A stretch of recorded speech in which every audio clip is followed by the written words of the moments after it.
아버지 하나님 감사를 드립니다. 오늘 또 주님의 전을 사모하게 하시고 말씀을 사모하게 하시고 귀한 존전에서 주님의 말씀을 듣게 하시니 감사를 드립니다. 하나님, 우리의 마음 가운데 하나님의 말씀을 심어주시고 그 말씀이 우리를 변화시키며 이 세상을 변화시키는 놀라운 축복의 시간이 될 수 있도록 아버지 인도하여 주시옵소서.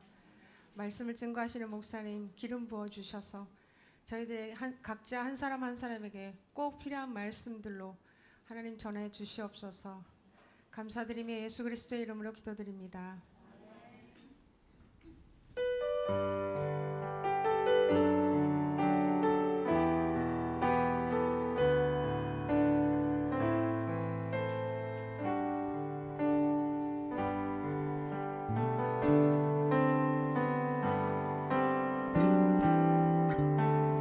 아버지 사랑 내가 노래해, 아버지 은혜 내가 노래해. 그 사랑 변함없으신, 거짓 없으신 성실하신 그 사랑,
좋으신 하나님 감사합니다. 우리를 주의 전으로 불러주시고 하나님의 마음을 알기 위해 하나님이 우리를 향하신 온 인류를 향하신 그 마음을 깨달으려고 이 자리에 불러주신 은혜를 감사합니다. 주님, 오늘도 구약과 신약에 이어지는 하나님의 놀라운 그 섭리를 오늘 그 역사를 통해서 배우게 하시고 이것을 통해 이 땅을 움직이시고 지금도 우리 인생에 간섭하시는 그 주님의 사랑과 은혜를 깨달은 시간 될 수 있도록 주님 도와 주시옵소서. 감사하며 예수님 이름으로 기도합니다. 아멘. 우리가 이제 구약이 끝나고 신약으로 들어가는데요. 구약의 마지막 시대, 10번째 시대를 중간 침묵 시대라. 침묵 시대. 구약의 맨 마지막 선지자가 BC 400년경에 나왔던 말라기 선지자죠. 말라기 선지자는 예배를 회복하라. 예배 회복이에요. 포로에서 돌아와가지고 성전도 짓고 성벽도 다시 쌓고 율법도 회복했는데 그러고 나서 80년이 지나도 100년이 지나도 오신다는 메시아는 오질 않고 아무 일도 일어나지 않으니까 자기네들은 그렇게 고생하고 기근 가운데서도 포로에서 돌아와서 성전을 세워 예배를 회복해도 아무 일도 안 일어나니까 예배를 소홀히 하게 되고 양을 제사에 드릴 때도 흠없는 양을 드려야 되는데 제물을 다리 부러진 양, 눈먼 양 뭐 이런 걸로 예배를 소홀히 하게 되니까 예배를 회복하라는 주제로 말라기 선지자가 이제 얘기하고 그러니까 BC 400년이죠. 말라기서의 맨 마지막 절은 여호와의 크고 두려운 날이 임하기 전에 내가 엘리야의 심정을 가진 선지자를 보내리라. 그 말로 끝났어요. 그런데 예수님이 실제로 온 것은 뭡니까? AD와 BC니까 우리는 제로라고 생각하는데 실제로 학자들이 쓰는 것은 예수님이 오신 때를 BC 4년으로 봐요. BC 4년. 그 계산법은 하여튼 우리가 잘 이해가 안 되는데 어쨌든 간에 Before Christ하고 아노 도민의 주전 주후인데 예수님이 오시기 전 하여튼 400년 전에 마지막 선지자를 보내고서 하나님이 이 땅에 선지자를 안 보냈다. 그러니까 마지막 선지자를 보냈다는 얘기 뭐야? 하나님이 이 땅에 말씀을 그러니까 하나님이 아브라함 이래로 끊임없이 이 땅에 쭉 말씀하셨죠. 하나님이 친히 말씀하시기도 하고 사람들을 통해서 말씀하셨어요. 그런데 이스라엘이 그렇게 죄를 짓고 있을 때에도 예언자들을 통해서 얘기했고 또 포로에서 돌아와서도 제사장들을 통해서 얘기했고 끊임없이 말씀하시던 하나님이 말라기 선지자를 보낸 이후로 400년 동안 이 땅에 한마디도 안 하셨다. 그래서 침묵 시대라고 그러는 거예요. 하나님이 침묵하시던 시대. 그래서 그리고 아무 말도 하지 않았다. 그래요. 근데 하나님이 아무 말도 안 하셨으니까 그런 시대가 없었어요. 그러니까 하나님이 아무것도 말씀 안 하셔서 하나님은 뭐 하고 계셨나? 하나님은 그 기간 중에 엄청난 세계의 역사를 움직이고 계셨다. 그러니까 이 땅에 메시아를 보내기 위해서 구약에서 약속하신 메시아를 보내기 위해서 하나님은 이 땅의 역사를 친히 움직이고 계셨다 하는 것이죠. 어떻게 그러면 실제로 역사를 움직이시고 그러나 그냥 역사를 움직이시기 전에 하나님은 반드시 예언자를 통해서 일어날 일을 미리 약속하시고 보여주시고 그리고 나서 성취하시는 분이 성경은 항상 그렇게 얘기하죠. 그래서 미리 알려주신다. 이미 이 세상이 어떻게 변화될지를 메시아가 올 당시 어떻게 변화될지 하나님 알려주신다.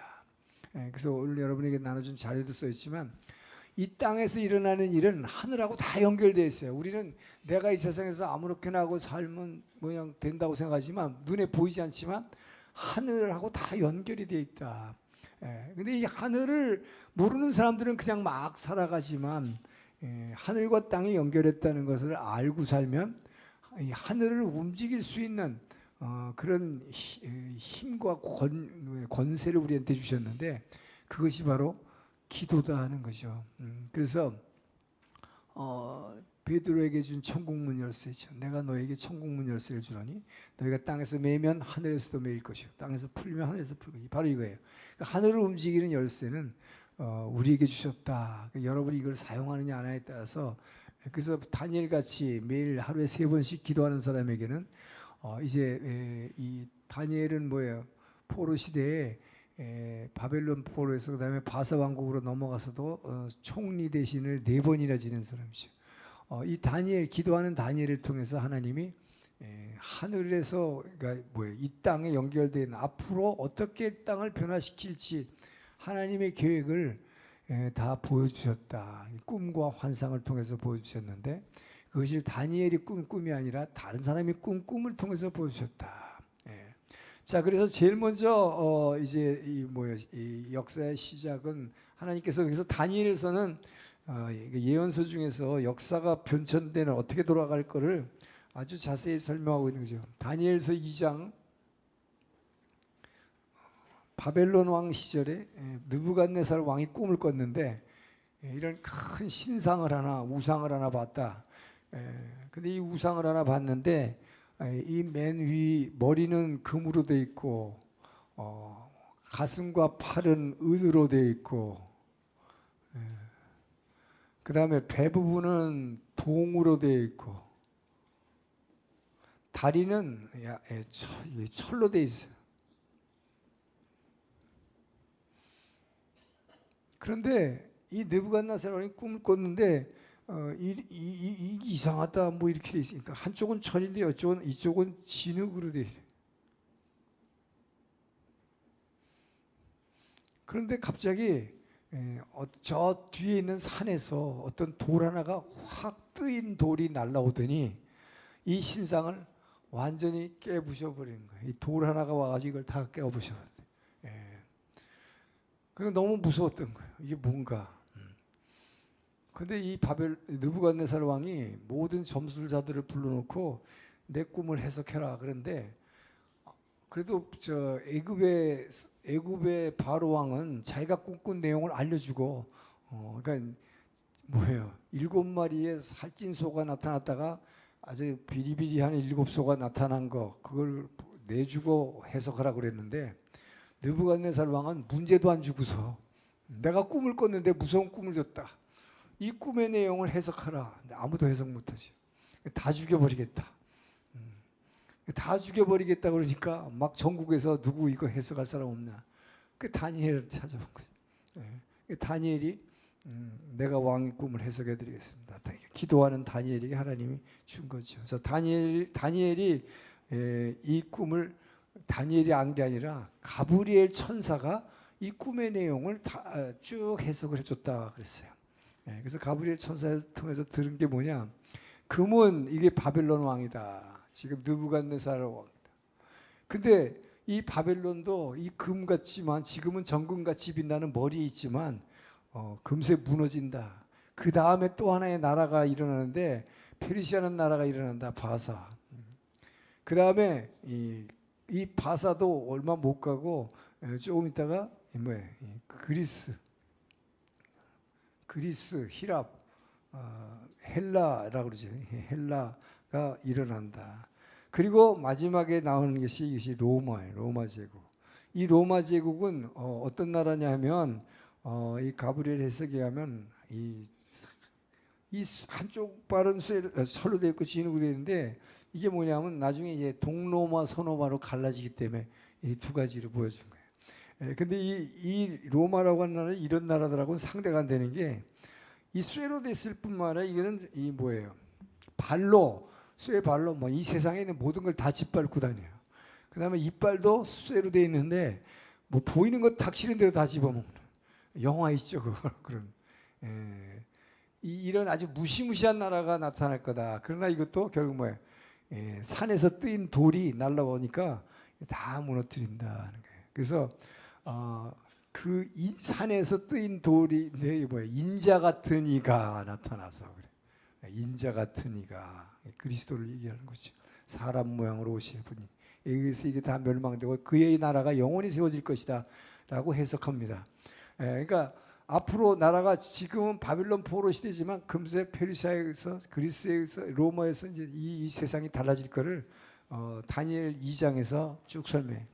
자, 그리고 나서 다시 다니엘 7장으로 넘어가면 좀 더 구체적으로 설명을 하기 시작. 다니엘 7장은 바다에서 나온 4괴물이 있는데 첫 번째 괴물은 이 날개 달린 사자예요. 사자의 날개가 달려서 굉장히 힘 있고 빠르죠. 그런데 사자의 날개가 달렸는데 이 날개가 꺾였어. 그러니까 이게 뭐냐면 바벨론이 이제 뭐야? 바벨론의 국기가 이 사자의 이 독수리거든요. 독수리가 이렇게 날개 형상을 가진 게 이 사자가 바벨론 국기였어.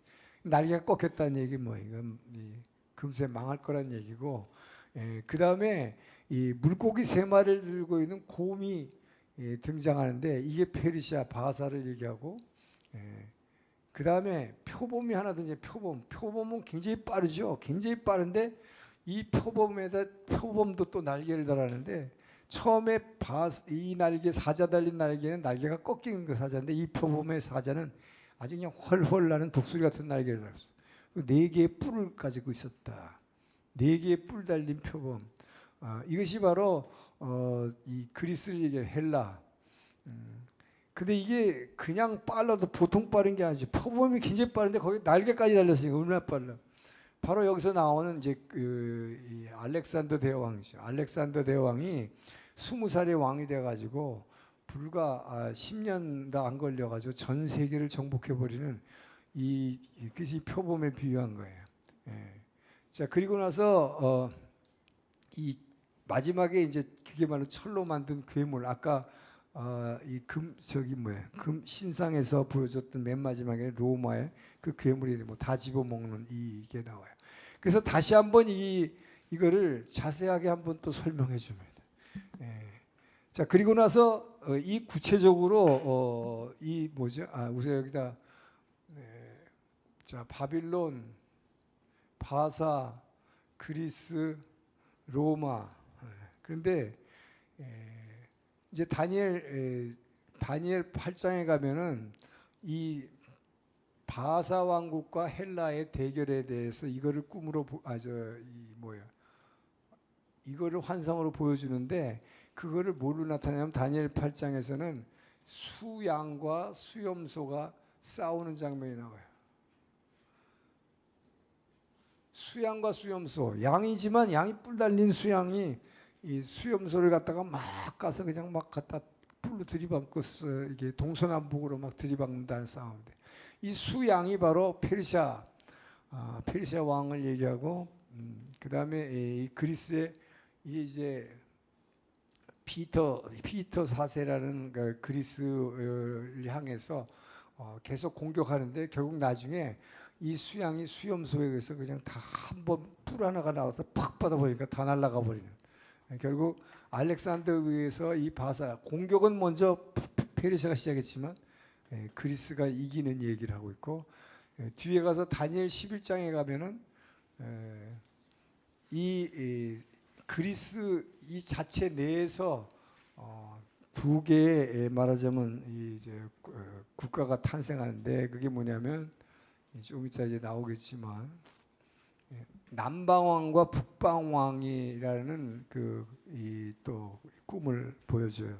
그 남방왕과 북방왕이 싸우는 게 이것이 셀류커스 왕조와 톨레미 왕조라는 두 싸우는 얘기가 나오는데, 자, 일단 이렇게 다니엘서를 통해서 하나님은 앞으로 일어날 메시아가 이 땅에 오실 동안에 이 세상의 역사를 어떻게 변하실 거나 한 번에 쫙 그림으로 여러 번에 걸쳐서 이렇게 자세히 설명을 해주었다. 자, 우리는 이걸 가지고 실제 세계 역사를 통해서 그럼 실제 역사가 어떻게 변화됐는가? 그러니까 진짜 땅에서 일어난 이 일은 하늘과 완전히 연결됐다는 것을 우리가 분명히 알 수 있어요. 이걸 증명하는 거예요. 중간선언. 그래서 메시아가 마지막 선지자가 온 말라기에서 예수님이 올 때까지 400년간의 침묵 시대에 하나님의 아무 말씀도 안 했지만 하나님은 말씀 안 하시고 일하셨다. 이 세상 역사를 완전히 바꿔놓으셨다. 그러나 미리 약속하시고 다니엘을 통해서 약속한 대로 다 성취하시는 이야기를 하는 거죠.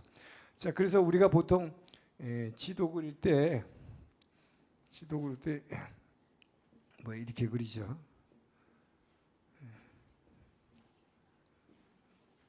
자, 이게 지중해,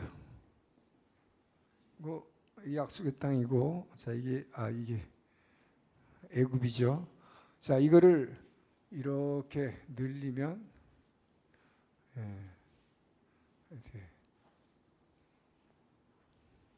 이렇게 늘리면 이게 이제 이렇게 늘리면 뭐가 돼요? 이 지중해라는 건 굉장히 넓죠. 그래서 지중해를 제가 이렇게 끊어요.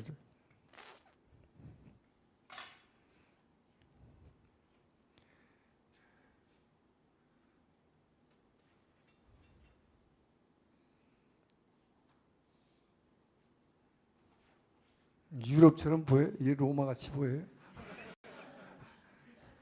이게 이렇게 연결되는 거죠, 이렇게.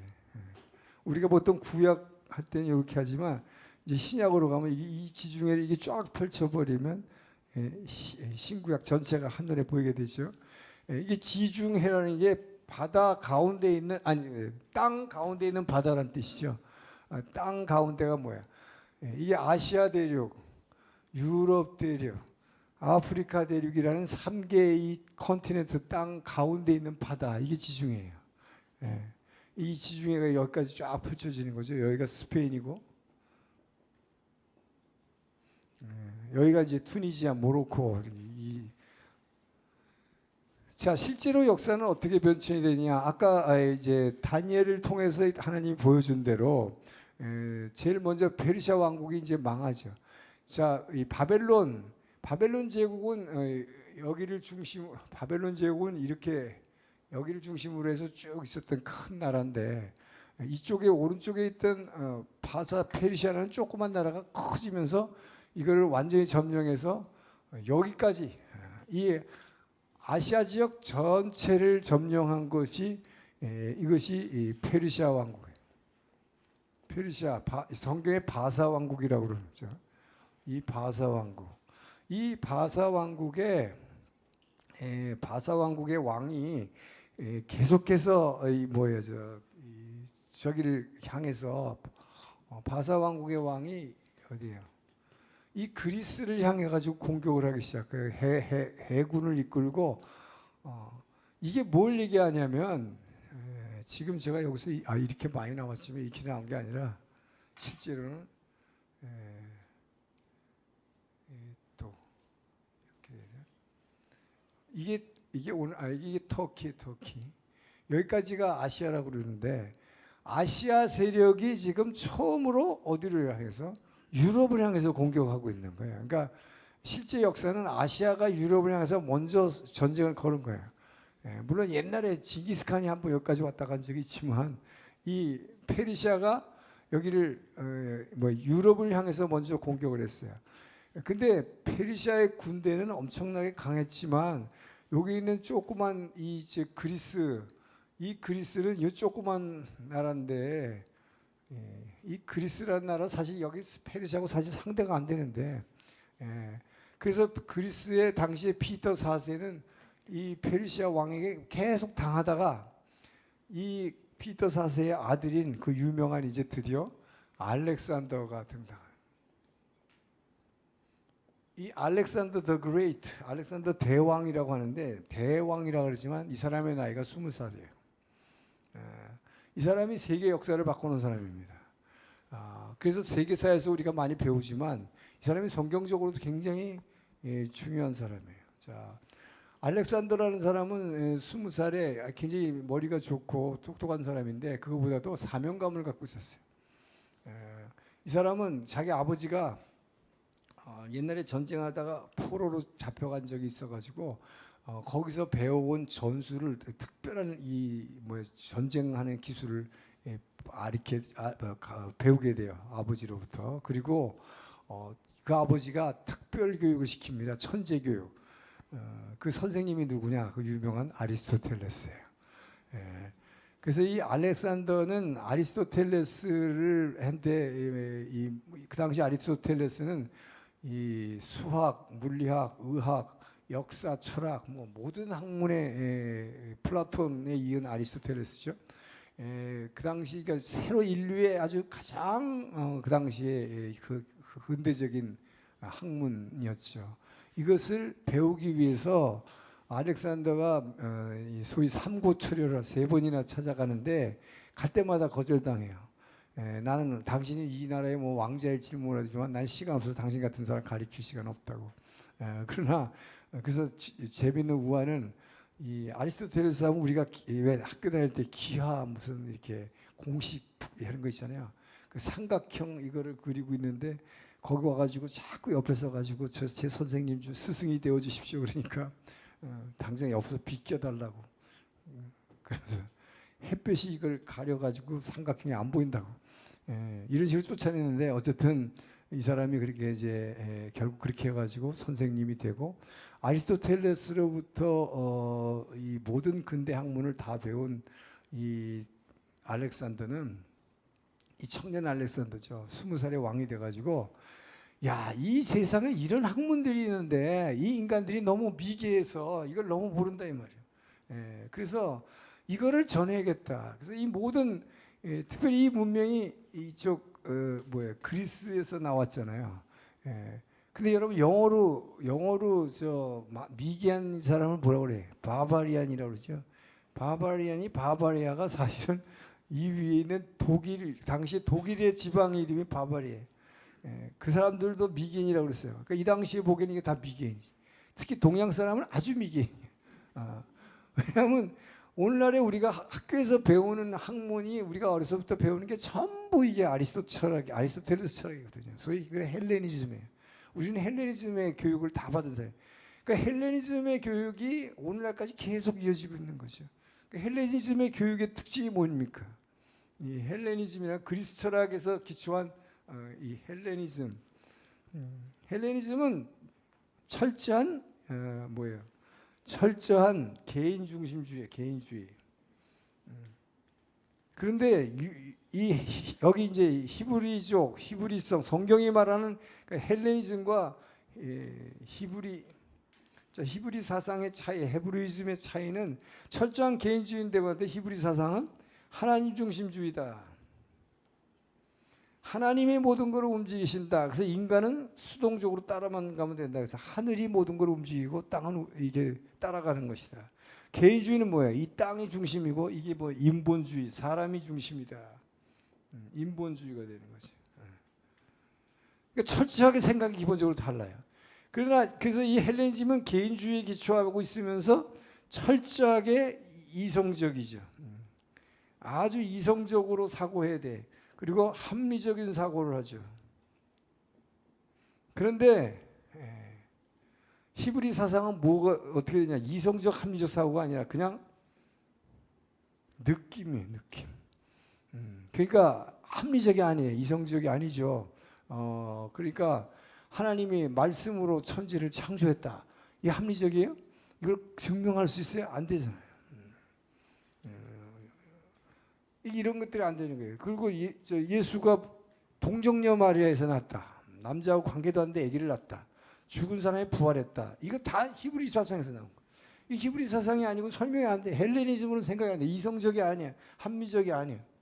그러니까 이게 세상 사상과 성경의 사상이 아주 근본적으로 충돌하는데 이것을 말하자면 개발해낸 사람이 알렉산더예요. 알렉산더가 이걸 철저하게 체계화시켜서 이거를 그가 가는 모든 곳에다가 전파한 거죠. 그러니까 세상 문명의 전도사예요, 알렉산더는. 그래서 하나님이 이 사람도 사용한 것 같아요. 그래서 이 사람을 통해서 그냥 전역으로 퍼지는데 그 다음에 여기서 이제 히브리 사상의 중심은 관계 중심이에요. 그래서 반드시 누구와 누구의 관계를 얘기해. 그래서 뭐 알페오의 아들 야고보, 예수님이 베드로를 칭찬할 때도 바요나 시모나. 바요나 시모나가 뭐예요? 시몬인 별명인데 요나의 아들 시모나. 이렇게 누구와의 관계, 반드시 성경은 누구와의 관계성에서 얘기를 하지 혼자는 없어요. 왜? 천국은 함께 가는 곳이기 때문에 그래요. 근데 이 세상은 뭐야? 철저한 개인주의, 나밖에 없지. 그러니까 이게 뭐예요? 이건 관계가 아니라 이건 나밖에 없어. 나 중심에. 그래서 이것이 바로 지금 오늘날 말하자면 우리가 학교에서 배우는 이 기본적인 교육이기 때문에 그리고 아까 여기 게이지보다 이거는 그러니까 인본주의와 하나님 중심이고 여기는 나 중심이란 결국 개인 중심이 되는 거죠. 이 개인 중심과 관계 중심. 그러니까 우리가 세상에서 하나님을 알기 전에는 다 이렇게 살잖아요. 이런 사고를 갖고서. 그러니까 생각하는 방식이 기본적으로 다른 거죠, 그죠? 개인 인본주의 사람이 중심이고 내가 해야 먹고 살고 여기는 뭐야? 하나님이 먹여 살려주시는 거예요. 난 따라가면 돼요. 이성적 합리적인 사고를 해야 돼. 야 그건 말도 안 돼. 말도 안 된다는 게 뭐야? 이게 합리적이 아니다. 이성적이 아니다. 그러나 히브리 성경은 뭐예요? 느낌이에요. 느낌이라는 게 뭐예요? 하나님이 영으로 알려주시는 거예요. 영으로 알려주시니까 이건 합리적 이성적이 아니죠. 동정녀로 잉태해서 아기를 낳으리니 그 이름을 예수라 하라. 이게 말이 안 되는 거잖아요. 그래서 우리는 학교에서 기본적으로 모든 인류들이 지금까지 이걸 배웠는데 이걸 가지고 자 알렉산더는 아주 사명감을 가지고 모든 인류에게 이 바바리안들, 이 무식한 사람들 깨워줘야 되겠다. 그래서 이 사람은 그냥 전쟁에도 탁월한 사람이었지만 이런 정신적 무장을 가지고 이걸 가지고 전해야 된다는 사명감이었어요. 그래서 이 막 정복해가지고 막 죽이고 그런 게 아니라 그 땅을 정복해서 어떻게 해서라도 이 헬레니즘을 줘서 이 사람들이 잘 살게 만들어주겠다는 거죠. 잘 살게 만들어주겠다. 그래서 서쪽에서 문명이 나와가지고 이제 이것이 그러니까 알렉산더는 불과 10년 안에 이 30살에 이 세계를 다 제패해버려요. 세계를 다 제패해요. 그래가지고 지금 여기까지 그렸지만 아시아 어디까지 오냐면 인도까지 왔어요. 인도의 간지스강까지 왔는데 그 당시 유럽 사람들은 아시아의 끝은 인디아라고 생각했어요. 근데 그 당시 이게 뭐예요? 약 2000년 전이지만 2000년 전 그 당시뿐만 아니라 2300년 전인데 그 당시뿐만 아니라 뭐예요? 콜럼버스가 세계를 이렇게 지구를 삥 도는 그 이전까지는 사람들이 다 어떻게 생각했어요? 그렇게 다 똑같이 생각했어요. 인도가 끝이라고 생각했어요. 그러니까 콜럼버스도 삥 돌다가 뭐라 그래요? 여러분 미국에 있는 사람들을 원주민들을 뭐라 그래? 인디안이라고 그러죠. 그 사람들이 왜 인디안이야? 인도 사람이 아닌데. 인디안이라는 게 인도인이라는 뜻이거든요. 인도 사람이라고 그러는 거예요. 왜? 아시아의 끝은 인도라고 본 거예요. 그러니까 자기네 유럽에 배 타고 여기서 쫙 돌았잖아요. 저쪽 끝으로 갔으니까 그 인도라고 본 거예요. 근데 어쨌든 알렉산더 때도 여기 인도까지 왔으니까 인도 간지스강 왔을 때 알렉산더가 통곡을 했다는 거예요. 내가 정복할 땅이 세상에 더 없다는 거. 세상 끝에 왔거든. 자기가 끝에. 그래서 이 사람이 33살에 죽는데 요절을 하게 됩니다. 그 이유는 30살에 세계를 통일해 버렸어. 그러고 나니까 그리고 동쪽으로 더 전진하려고 그러니까 부하들이 아니 땅 끝에 왔는데 뭘 또 가냐고. 아니 싸울 생각도 안 해. 그래 거기서 머물러 버리니까 할 일이 없어지니까 사명이 없어지니까 어떻게 될까요? 사명이 없어지면요 젊은 사람이 다 이루었고 사명이 없어지면 돼. 타락하는 거예요. 그래서 그 사람이 결국은 이 바사에 와가지고 바빌론 아니 바사의 스사궁전에서 3년 동안을 그냥 이가 뭐 그냥 술과 그냥 이런 향락에 빠졌다가 병 걸려 죽어요. 요절을 합니다. 33살에 딱 저기 뭐야 예수님 나이에 죽어요. 그래서 이 알렉산더가 말하자면 서양 학문의 지저스예요. 그거를 이 세상에 전파하는. 이게 사도 바울이 완전히 까꾸루라고 생각하면 돼. 바울은 동쪽에서 나온 복음을 들고 서쪽으로 갔어요. 전도여행 1차 전도여행, 2차 전도여행, 3차 전도여행 로마로 이렇게 가죠. 복음은 서쪽으로 가. 그런데 세상 문명은 서쪽 동쪽으로 가. 그러니까 불교에서 나온 영화가 달마는 동쪽으로, 세상은 동쪽으로 가. 아니 이건 분명한 원리예요. 복음은 서쪽으로 가요. 서쪽으로 이게 지구를 이게 한번 삥 돌아서 이제 복음이 여기까지 다시 가야 돼요. Back to Jerusalem 하는 게 이거죠. 자, 어쨌든 이렇게 해서 알렉산더 대왕이 세계를 이제 다 통일하고 이 땅에다가 이 헬레니즘을 다 전파해서 모든 사람들이 인본주의로 사고하게 되고 이성적 합리적 사고, 나 중심의 개인적 사고를 하는 게 이제 우리의 그러니까 모든 사람이 이렇게 생각하게 된 거죠. 자, 그리고 나서 이 뭐죠? 알렉산더 대왕이 요절을 했기 때문에 일찍 죽어버렸기 때문에 알렉산더 대왕이 그리고 결국 이 천하를 이렇게 해서 통일을 했는데 죽었어요. 일찍 죽다 보니까 갑자기 죽었어. 젊은 사람이. 그러니까 뭐예요? 33살에 죽었으니까 아직 아이가 나서 무슨 대를 이어받을 수가 없잖아요. 그렇기 때문에 갑자기 요절을 했기 때문에 장군들이 4명의 장군이 이 지역을 다 나눠서 통치를 하게 돼요. 이렇게 이쪽 애굽 쪽 이쪽이 애굽 있는 데를 중심으로 한 여기가 이제 이 애굽 있는 데가 여기 톨레미 왕조라고 그래. 이 톨레미 장군에 의한 톨레미 장군이 다스렸던 곳이 이제 애굽 중심이에요. 그다음에 여기 북쪽의 시리아를 중심으로 한 이 지역을 다스린 게 이게 셀류커스 왕조예요.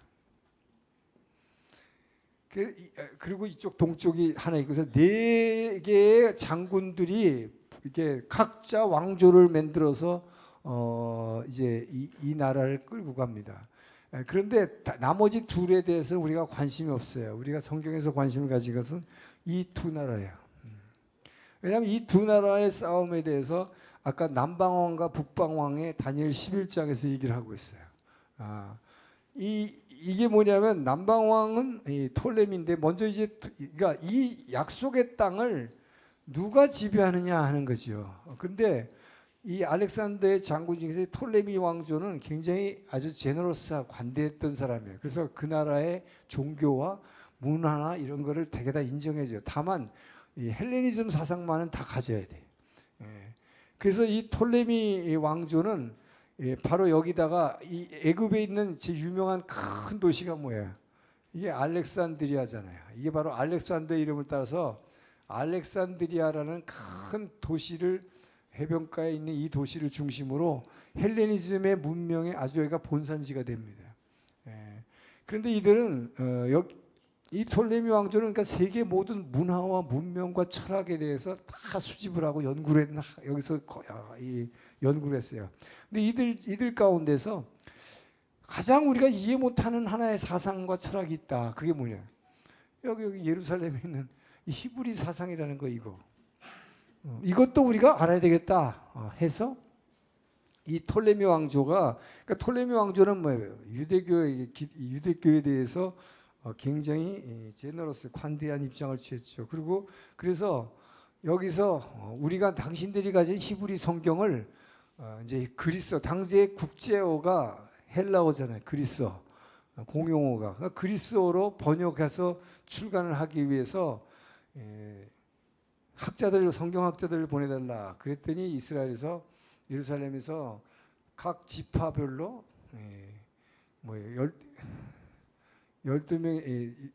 12명 곱하기 6 해서 6명씩 해서 72명을 보냈어요. 72명의 성경학자들이 지파별로 와가지고 알렉산드리아에서 구약 성경을 번역한 게 여러분 성경 읽다가 혹시 주석서를 보게 되면 70인역이라는 게 나와요. 그게 70인역이라는 게 72인역이에요. 그러니까 이것이 바로 놀랍게도 히브리어 성경을 하나님의 사상을 신학학자들이 만든 게 아니라 헬라 사상 학자들이 세계의 모든 사상과 철학을 정리하는 과정에서 처음으로 이제 모든 인류에게 성경이 보급되는 첫 단추가 이 톨레미 왕조에서 이루어졌다는 거예요. 그러니까 성경이 처음으로 번역된 거죠. 당시 공용어니까 누구나 볼 수 있게.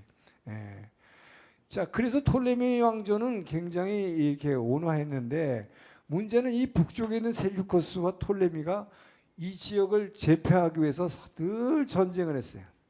늘 전쟁했는데 이 셀류커스가 전쟁을 하려다 보니까 뭐 항상 이 약속의 땅을 지나갈 수밖에 없죠.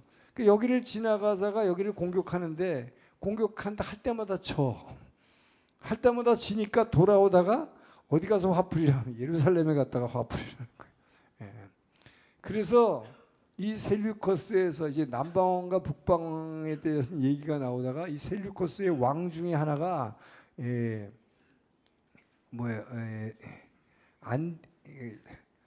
안디옥 4세라 그랬는데 한국말로 안티오쿠스 에피파네스라는 이 안디옥 4세 이 사람이 아주 악한 왕이에요. 그래서 이 사람이 다니엘서에 보게 되면 악하고 가증한 것이 뭐예요? 하나님의 이 영광의 자리에 앉아 있을 때 이 세상의 종말이 오리라는 그겁니다. 바로 이 악하고 가증한 것. 그것이 뭐냐면 이 안디옥 4세라는 사람은 예루살렘 이제 이 전쟁하다가 자꾸 지니까 돈이 필요했는데 자금이 필요하니까 예루살렘 보니까 성전에 뭔가 금은보화가 많다면 성전에는 다 금은보화를 놓게 돼요. 그거 다 빼서 약탈하고 그러다 보니까 성전 예배를 금하고 그다음에 율법 책들을 다 불태워버리고 그다음에 급히 하는 안식을 도 못 지키게 하고 성전에 들어가는 것도 막아버리고 그리고 사람들이 이걸 막으니까 이제 포로에서 돌아오는 애는 예루살렘 성전 말고도 각 지방부에 보면 뭘만 있어요. 히브리 사람들이 10명만 모이면 회당이라는 걸 만들어 시나고그.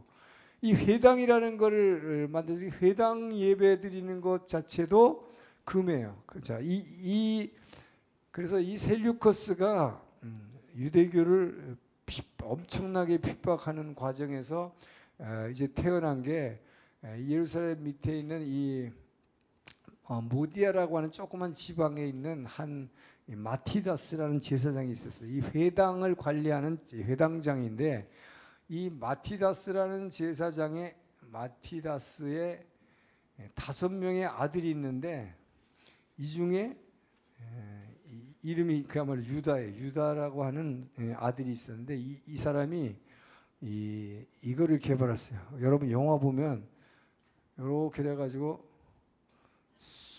이렇게 된 거 있죠. 이거 이렇게 돌린 이 쇠망치래. 이게 쇠망치. 그래서 이 쇠망치를 이렇게 흔드는 저 사람들이 이걸 가지고 이 시리아의 셀류커스하고 저항하기 시작하는 거죠. 그러니까 무력으로 저항을 해서 우리가 이 회당을 지키고 결국 예루살렘 성전을 회복하자 하는 투쟁이었어요. 자, 이런 투쟁을 하다가 그래서 이걸 마카비라고 그러는데 이 쇠망치를 마카비라고 그래요. 그래서 이 마카비 전에 의해서 무력으로 투쟁해서 이 셀류커스를 막아내고 이 마카비 운동에 의해서 유다에 의한 마카비 운동에 의해서 예루살렘 성전을 셀류커스의 군대로부터 탈환을 해버립니다. 자, 그렇게 되니까 이 마카비라는 게 굉장한 이제 세력이 되어버려. 자기네들이 투쟁에 의해서 게릴라전의 투쟁에 의해서 이 셀류커스라는 시리아 세력을 물리치고 예루살렘 성전을 회복했다. 그래서 이 성전을 회복한 날을 이 사람들이 하누카라고 그래요. 지금도 하누카는 한자로 수전절이라고 그러는데 수전절 그러니까 손 떠는 절이 아니고 수전절이라는 것은 성전을 마모로 한 날. 그래서 성전을 회복한 날인데 자기네들은 이거를 이걸 돌려서 전쟁에서 이겼다고 선포하고 이제 그래서 여기서 왕조를 만드는 게 이 사람들이 하스몬 왕조라는 게 태어나게 됩니다. 자, 여러분 보세요. 이 하나님이 성경을 통해서 약속하신 다윗 언약을 통해서 다윗의 내가 그 집과 너의 나라와 내 집을 영원하게 하리라. 그랬어요. 근데 다윗 왕국은 이미 망했고 다윗 왕들은 후손들은 다 죽었는데 하스몬 왕조라는 전혀 다윗과 상관없는 이상한 왕조가 하나 유대 땅에 태어나는 것입니다. 이것이 말하자면 이 셀류커스와 톨레미가의 싸움 과정이 아니라 이제 이 톨레미가 셀류커스에서 져가지고 셀류커스가 이제 이런 회당을 유대교를 갖다 박해하는 과정에서 이제 드디어 저쪽 먼 데서 이 로마 세력이 등장하는 거예요. 그러니까 하나님은 이 뒤에서 아까 꿈꾼 건 느부갓네살 왕이 꿈꾼 이 맨 마지막 철과 진흙으로 된 괴물, 이게 쇠이빨을 가지고 막 집어먹고 밟아대는 그 괴물이 이제 여기서 나온 거예요. 그래서 이 폼페우스 장군을 중심으로 폼페우스 장군이 아시아로 들어오면서 세력을 확장하면서 이를 점점 점령해 들어오기 시작했어요. 이렇게 점령해 들어오다가 결국 이쪽으로 이제 아시아에 와서 여기가 제일 약속의 땅을 와 보니까 하스몬 왕조라는 게 이게 하스몬 왕조가 놀랍게도 여러분 120년이나 지생을 해요. 그러니까 이스라엘 역사상에서 다윗 왕조는 사라졌지만 하스몬 왕조를 통해서 유대인들은 자기네들이 왕조를 회복했다고 생각하는데 그러나 이것은 정통 왕조는 아니죠. 다윗 왕국의 회복은 아니죠. 이건 엉뚱한 한 제사장의 자손들이 이 전쟁해가 이거 휘둘러 가지고 게릴라 전쟁으로 이 시리아 세력을 이겼다고 생각했는데 그러나 사실은 지네들이 셀류커스하고 이거 싸워가지고 이긴 게 아니라 그 뒤에 로마가 와가지고 셀류커스를 확 눌러버렸기 때문에 셀류커스가 전혀 힘을 못 쓸 때 결국은 이거 흔드는 사람들이 성전을 회복한 거예요. 누가 하신 거예요? 하나님 하신 거죠. 그러나 이들은 자기네들이 이제 성전을 회복했듯이 지금도 이스라엘 가면 절기 중에 제일 큰 절기 중에 한우카입니다. 성전을 회복한 날. 자기네들이 싸워서 회복한 거예요? 기도해서 회복한 거 아니에요, 이거는. 근데 이스라엘 사람들은 그걸 굉장한 걸로 생각해요. 이거 흉내내서 나중에 나오는 게 바로 이제 예수님 당시에 로마에 대항해서 싸우려고 했던 게 열심당입니다. 열심당. 그래서 가롯 유다 할 때 이스카리옷이라는 말이 열심이라는 뜻이에요. 열심당이에요. 열심당이라는 게 뭐냐면 바로 여기서 나온 이 마카비 운동. 과거에도 우리가 이런 세력하고 싸웠는데 이제 유대교를 박해하는 세력이 로마에 대해서 우리가 투쟁하자 하고 나온 게 열심당입니다. 그래서 베드로도 여러분 최후의 만찬 그 그림을 보게 되면 최후의 만찬의 그림을 보게 되면 베드로가 칼을 하나 단칼을 뒤에 이렇게 감추고 이렇게 있는 사진 그림이 있어요. 여러분 자세히 보면 베드로도 그래서 열심당원이었다라는 설이 있습니다. 왜냐하면 베드로가 그 칼을 가지고 있었으니까 예수님 잡으려고 그럴 때 그 온 사람 유대인의 종을 갖다 귀를 잘랐잖아요. 이 칼을 갖고 다니는 얘기라. 열심당이다. 그렇지만 이 사람은 그래도 열심당치고는 예수님을 진짜 사랑했던 사람이라 좀 달랐던 것뿐이죠. 결국은 뭡니까? 그래서 이스라엘의 생각 속에는 이 마카비 운동이라는 게 굉장히 자기들 딴에는 효과가 있다고 생각했어요. 그래서 정치적인 메시아가 올 걸로 이들이 생각했던 것도 이제 맞으면 여기서 나온 거다. 자, 어쨌든 이들이 이렇게 하스몬 왕조가 지배하고 있을 때 하스몬 왕조는 사실 처음에는 굉장히 이 거룩한 사람들 바리새인들하고 손을 잡아가지고 이 성전을 회복하고 말씀을 회복하려는 운동으로 시작한 거예요, 이게. 그런데 이게 권력이라는 게 어떻게 되냐 변질이 돼가지고 이들이 처음에는 그래서 하시딤이라고 하는 굉장히 경건한 자들하고 동맹을 맺어서 이 성전을 회복했는데 점점 하스몬 왕조는 정치적인 세력으로 변해가지고 이 땅을 점점 확보하고 이제 점령해 나가기 시작하면서 동족들을 막 죽여요. 자, 이런 과정에서 율법에는 관심이 없었다. 그래서 여기서 등장한 게 바리새인이라는 단어가 여기서 등장하는 것입니다. 파리시죠, 파리시. 바리새인. 이 파리시라는 말은 대항한다, 프로테스트라는 말이에요. 여기 나중에 프로테스탄트하고 같은 말이에요. 뭐에 대해서 항거하는 사람들이냐? 너희들이 권력을 이제 뭐하러 잡았냐, 뭘 위해서 투쟁했냐 이 말이에요. 이 성전을 회복하기 위해서 투쟁했고 우리는 율법을 회복하려고 투쟁했는데 너희가 어찌하여서 정치적으로 땅만 넓히는 데 뭐 관심 있냐. 이 사람들이 프로테스트 하는 거예요. 그래서 반대하다, 대적하다 하는 게 바리새인들이에요. 예. 뭐에 반대한 거예요? 세속적인 거에 반대한 거예요. 이 사람들은 굉장히 경건한 사람들이에요. 그리고 이 사람들은 부활을 믿었어요. 그러니까 이제 예수님 당시에 바로 바리새인들과 이 사두개인들의 대립이 나오죠. 이 사두개인이라는 것은 사두개라는 것은 사도가이, 사독, 다윗 때 제사장, 솔로몬 때 제사장, 이 사독의 후손이다. 우리가 진짜다 이런 것이. 그래서 사두개인. 근데 이게 진짜다가 아니라 이 사두개인들은 나중에 보면 이 하스몬 왕조에 불붙어 가지고 권력의 욕구에 강한 현실주의자들, 쾌락주의자들이 사두개인이에요. 바리새인들은 현실과의 쾌락보다는 권력보다는 말씀이요 율법이요 거룩한 사람들이에요. 그래서 예수님은 바리새인들을 훨씬 많이 꾸짖었죠. 왜? 이 사람들은 부활을 믿고 있고 또 경건하게 살려고 하는 사람들이니까. 그러나 바리새인들이 제일 많이 꾸짖었어요. 왜? 하나님을 제일 많이 알고 율법을 잘 알고 있는 사람들이 제일 예수님을 대적했기 때문에. 안식일 안 지킨다. 안식일에 병 고쳤다. 안식일에 뭐 뜯어 먹었다. 뭐 별거 가지고 다 시비하잖아요. 어쨌든 이런 배경에서 지금 다 나오는 거예요.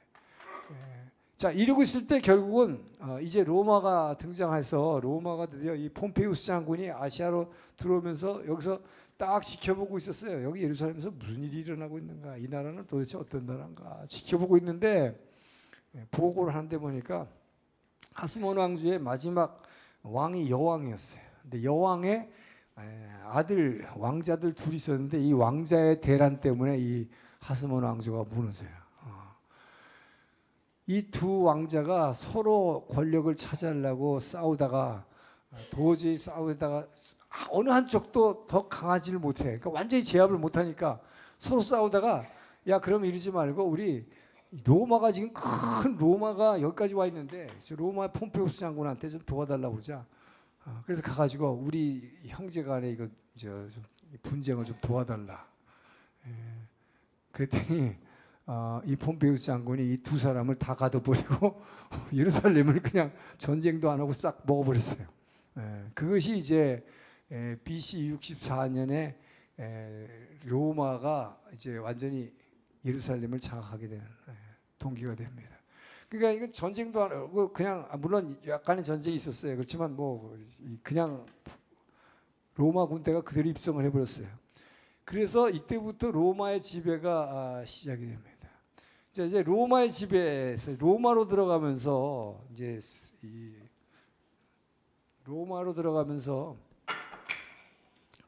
저기 지금 누가 나왔어요? 아까 폼페이우스 장군 얘기 나왔죠. 이 폼페이우스가 결국은 아시아로 진출하면서 이제 예루살렘을 장악하고 이 시리아 이쪽 전체에 이제 총독이 됐는데 여기서 하나 라이벌이 등장합니다. 그러니까 로마라고 하는 것은 여러분 로마와 그리스하는 관계가 많죠. 왜냐하면 그리스에서 민주주의가 어디서 나왔어요? 그리스에서 나왔잖아요. 바로 이게 바로 아까 얘기한 개인주의, 인본주의 이런 합리적 이런 사상에서 나온 게 민주주의예요. 인간들의 의견.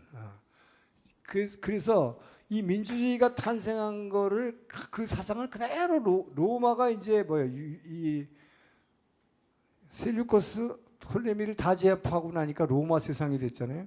그러니까 로마 세상이 됐는데 그 사상 체계나 이런 걸 뭘 따르냐? 그리스 사상과 그리스 정치 제도를 그대로 본다는 거예요. 그래서 민주주의다. 그리고 우리는 이 알렉산더에 의한 이 헬레니즘 사상에 의해서 합리적인 사고, 이성적 사고, 개인주의, 인본주의 이거를 채택하고 언어도 로마의 언어가 뭐예요? 라틴어예요. 근데 라틴어를 안 쓰고 자기 세계의 공용어로 그대로 그리스어를 공용어로 쓴 거죠. 그래서 신약 성경이 전부 뭘로 쓰여 있어요? 복음서, 서신서 다 그리스어로 돼 있어요. 로마 글자 라틴어가 아니에요. 그리스어예요. 세계 공용어를 그대로 받아가지고 로마가 그런데 이제 이 정치 체제가 민주주의입니다. 그래서 로마의 정치 체제는 소위 여러분 뭐 영화 같은 데서 많이 보잖아요. 원로원. 이 원로원이라는 게 이게 오늘날 말하면 국회죠. 이 원로들이 모인 국회가 정치를 하면서 어떤 자도 왕으로 세우지 않는다 하는 게 원칙이었어요. 로마는. 왜냐하면 왕으로 세우면 그 사람이 금세 독재를 하고 사람들을 짓밟아 버리니까 민주주의가 안 되잖아요. 한 사람의 뜻에 의해서 지배하는 거지 민주주의는 여러 사람의 뜻이잖아요. 그래서 원로원이 이제 장악을 하게 되는데, 자 이때 그 당시 세계를 지배하는 말하자면 전쟁을 벌이고 있었던 게 폼페이우스는 아시아 담당, 그 다음에 이쪽 유럽, 이쪽 뭐예요? 스페인, 여기 그 다음에 오늘날 말하면 프랑스, 그 다음에 독일, 이쪽 지역을 담당했던 장군이 있는 게 이 유명한 줄리어스 시저입니다. 여러분 지금 역사 시간에 있어요? 성경 공부하고 있어요? 이게 그러니까 뭐야?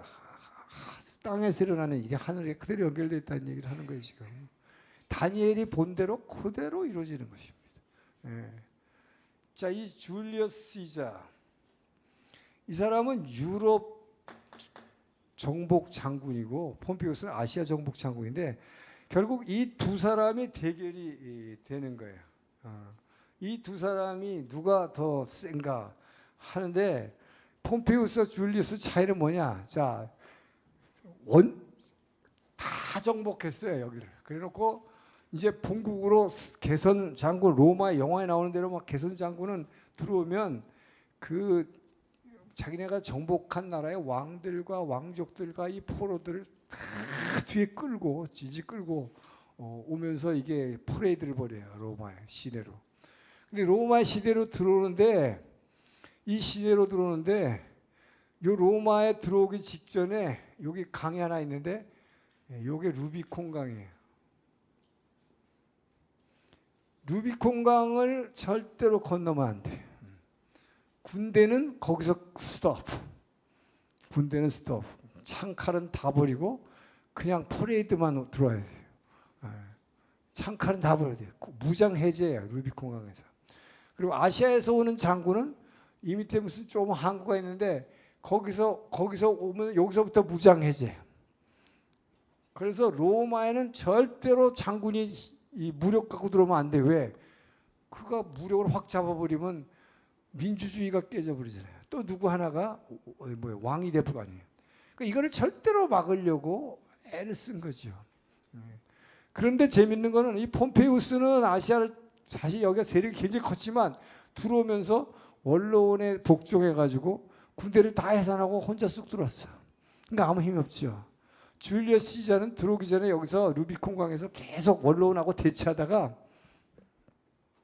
그냥 군대를 이끌고 루비콘 강을 건넜어. 그래서 오늘날 무슨 이 프로버브, 격언이 생겼어요. 루비콘 강을 건넜다. 뭐예요? 건너지 말아야 할 강을 걷는 거죠. 이게 루비콘 강을 건넜다는 말이 여기서 나온 거예요. 줄리어스 시자가 루비콘 강을 건너버린, 그 얘기 뭐예요? 군대 끌고 들어오면 안 되는데 군대를 끌고 들어와 버렸다. 결국 그래서 뭐예요? 군대 끌고 와가지고 그냥 다 점령해 버린 거예요. 원로원하고 대치하다가 결과적으로, 물론 다 정복하지는 못했죠. 원로원의 눈치를 보고 계속 그 싸움이 계속되는 가운데 어쨌든 이 이제 삼두 정치라는 거에서 세 사람이 정치하다가 저쪽 페르시아 저쪽 있던 장군 하나가 죽는 바람에 둘이서 싸우다가 결국은 줄리어스 시자가 1인자로 탁 등장해서 이제 독재 정치를 하게 됩니다. 근데 아직도 완전한 독재 정치는 아니에요. 그러니까 아직 왕이 안 됐죠, 줄리어스 시자는. 그런데 줄리어스 시자가 망한 게 뭐냐? 이제 클레오파트라를 만나는 바람에 망하는 거예요. 줄리어스 시자가 이제 완전히 1인 독재 체제를 거의 확립해가지고 원로원도 이 사람을 세워주고 있는 시절에 이 톨레미, 어디예요? 여기 애굽. 이 애굽의 왕, 이제 다른 나라들은 완전히 로마가 다 점령해 버렸어요. 다 점령해 버리고 로마로 돼 버렸어요. 근데 이 톨레미 왕조, 이게 어디냐면 지금 애굽이잖아요. 에집트. 그러니까 에집트와 이 셀육 이 저기 뭐죠? 그리스 사람들이 이게 섞여 있는 이제 피가 돼 버렸죠. 애굽의 이제 지도계층은.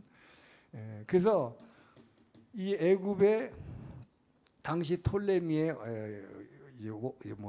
여왕이 이제 클레오파트라인데, 클레오파트라는 사실상 여왕이 되기 전에 거기도 남동생하고 둘이서, 클레오파트라는 얼굴도 미인이지만 굉장히 권력력이 강했던 사람이에요.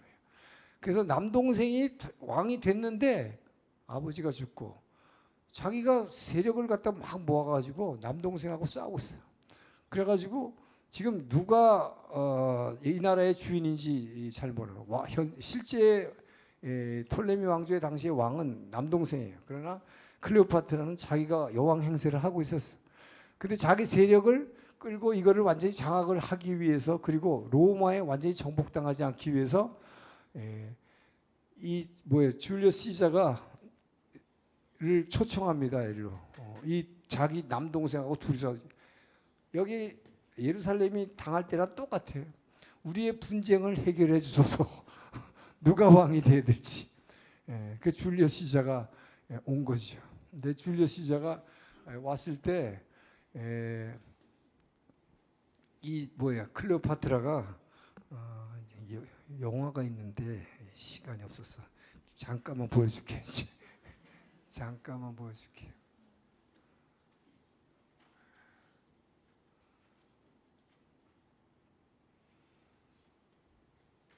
이거 보여주세요. 화면.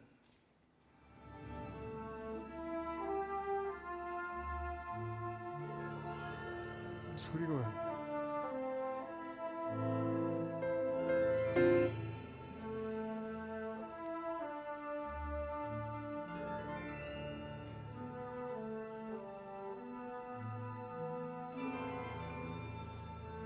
소리가 안 나요?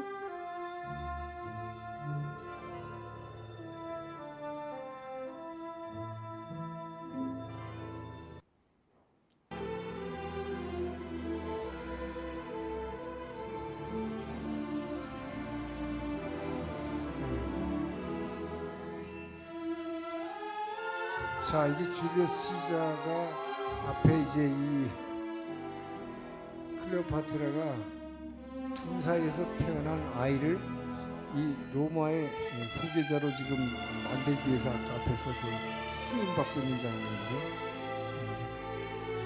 그런데 조금 전에 시자가 브루토스에서 암살당했어요. 그래서 지금 이 뒤에는 이건 안토니오라는 줄리어스 시자의 친구요, 굉장한 파트너였는데, 이 사람하고 결국 뭐냐면, 자, 줄리어스 시자가 암살당하는 바람에 1인 독재 체제가 이제 거의 세워질 때 암살당하는 바람에 줄리어스의 친구였던 이 안토니우스가 정권을 잡아야 되는데, 이 안토니우스가 장군이 정권을 이제 잡을 것 같으니까 이 클레오파트라는 잽싸게 걸로 가서 붙은 거예요. 아까 줄리어스 시자를 꼬셨다가 이제는 이쪽으로 돌아간 거예요. 그래서 안토니오하고 붙었어요. 그래서 이쪽으로 가면 자기가 독립을 유지하고 계속 살 수 있을 거라 생각했어요. 그런데 이 안토니우스하고 누가 나오냐면 줄리어스 시자의 양아들이 하나 있었어요. 이게 아우구스투스 시자, 나중에 이제 아우구스투스 시자가 되는데, 그 아우구스투스 시자가 19살 됐는데, 줄리어스 시자는 아까 클레오파트라에서 태어난 그 어린아이를 왕위로 아까 주는 그런 식이 있었죠. 이런 걸 하는 바람에 암살당한 거예요. 그러니까 정식 아들이 있는데 그걸 놔두고 클레오파트라한테 미쳐가지고 그 아들을 후계자로 세우려고 그러니까, 그리고 원로원 세력들이 끊임없이 이 독재 왕이 탄생하는 걸 막으려고 했는데, 브루토스는 그런 사람이죠. 줄리어스가 저게 완전히 이제 독재자가 되겠고 왕이 되겠구나. 그래서 암살해 버린 거예요. 근데 그 양아들이 있었는데, 그 양아들하고 결국은 안토니우스 그러니까 아버지의 친구 이 둘이서 싸우게 되는 거죠. 근데 이 둘이서 싸우다가 결국 이제 여기는 안토니우스는 이 클레오파트라와 같이 연합군이 돼가지고 근데 누가 이기냐면 결국은 이 줄리우스 시자의 아들 이 아들이 이겨요. 그래서 이 아들이 이름을 아우구스투스라고 이름을 바꿔요. 아우구스투스라고 원로원에서 준 이름인데, 그러니까 아우구스투스 시자가 이제 여기 해전의 해군 전쟁에서 승리하는 바람에 악티움 해전이라고 하는 것이 승리해요. 이거에 의해서 이제 모든 전쟁이 다 끝나버리는 거예요. 인류의 역사에 있었던 이 전쟁을 다 끝내버린 게 줄리우스 시자의 아들 이 사람이 아우구스투스가 결국은 아우구스투스 시자가 전체를 다 통일해서 모든 전쟁이 끝났다. 그래서 모든 전쟁이 끝났다. 그래서 나온 게 뭡니까? 팍스 로마나.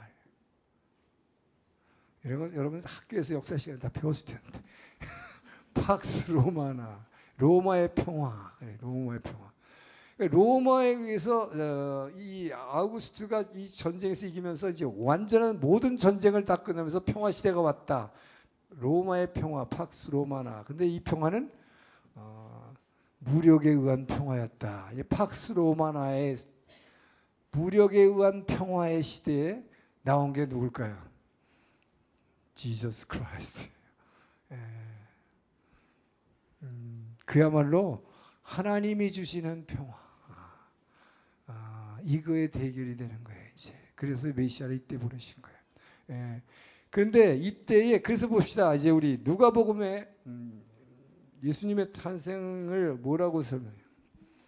가이사 아우구스도가 호적하라 명할 때, 그죠?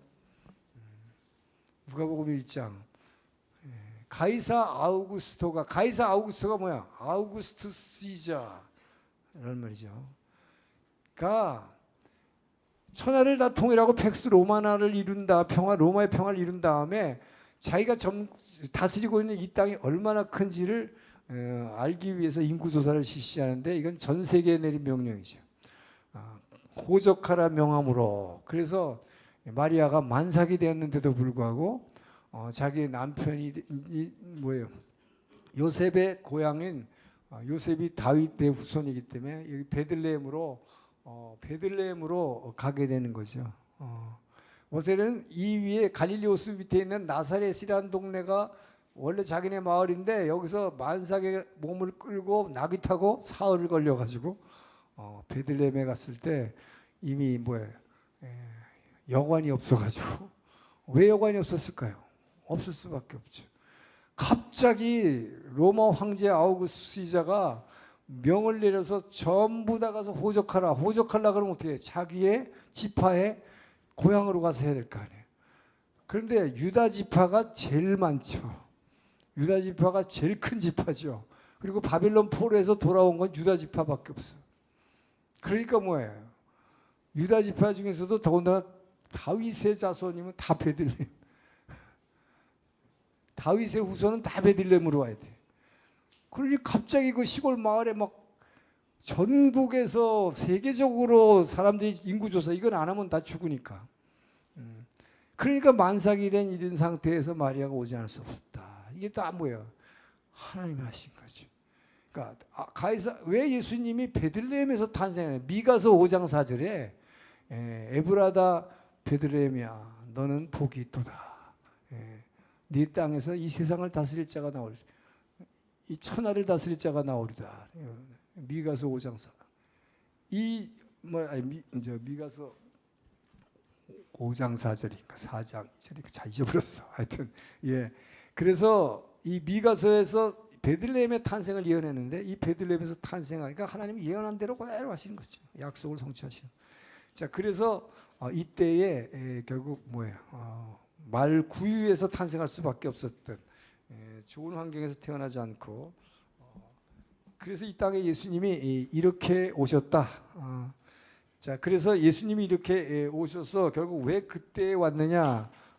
이게 때가 참해. 이제 때가 참해.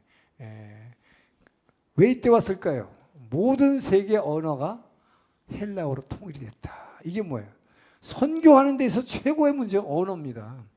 언어 못하는 사람이 나가면 선교사라고 나가가지고 별로 할 수가 없어요. 그죠? 그래서 여기 하나님이 놀랍게도 바울이라는 사람, 이 당시 그리스에 능통한, 그러면서 이 구약 성경에 능통한 바울이라는 사람을 통해서 전 세계 여행을 하면서 보세요. 언어가 통일됐기 때문에 어디를 가서도 전파할 수 있고, 행정이 통일됐다. 로마가 다 지배하니까 오늘날 같이 비자 받을 필요 없다. 2차 전쟁에 터키 가려고 비자 받고 로마 가려고 비자 받고 그런 거 필요 없었다 이거죠. 이것이 하나님이 하신 일. 언어를 하나로, 행정을 하나로. 그다음에 모든 길은 로마로잖아요.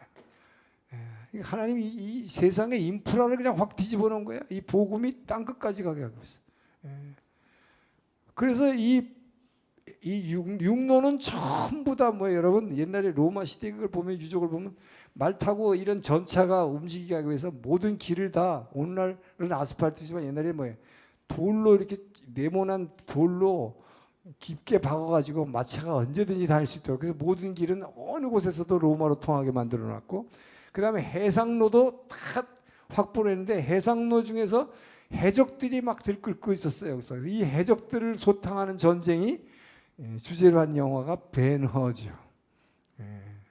그래서 이 해적까지 다 소탕하고 나서 바울이 이제 1차 전쟁에 배 타고 뭐 어디로 떠나고 어디로 가고. 하나님이 참 위대하십니다. 이슬람 사람들은 사람 죽여놓고 Allah is great 그래요. 알라는 위대하다. 근데 사람 죽이는 게 위대한 게 아니라 하나님이 위대하십니다. 할렐루야.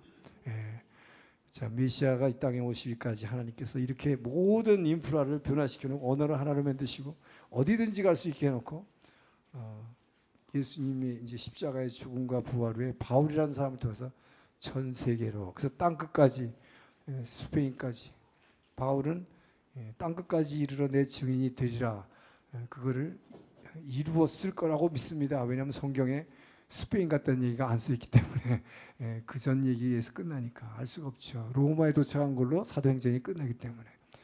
그 뒤에 사도행전 29장은 결국은 사도 바울의 로마 이후의 여행이 되는 거예요. 그게 오늘날 우리들에 의해서 지금 사도행전 29장을 써가고 있는 것이다. 자, 그래서 이제 다음 주에 우리 이제 신약의 역사서로 들어가겠습니다. 복음서로. 성경 듣죠. 시편 34편. 제 34편. 다윗이 아비멜렉 앞에서 미친 체하다가 쫓겨나서 지은 시.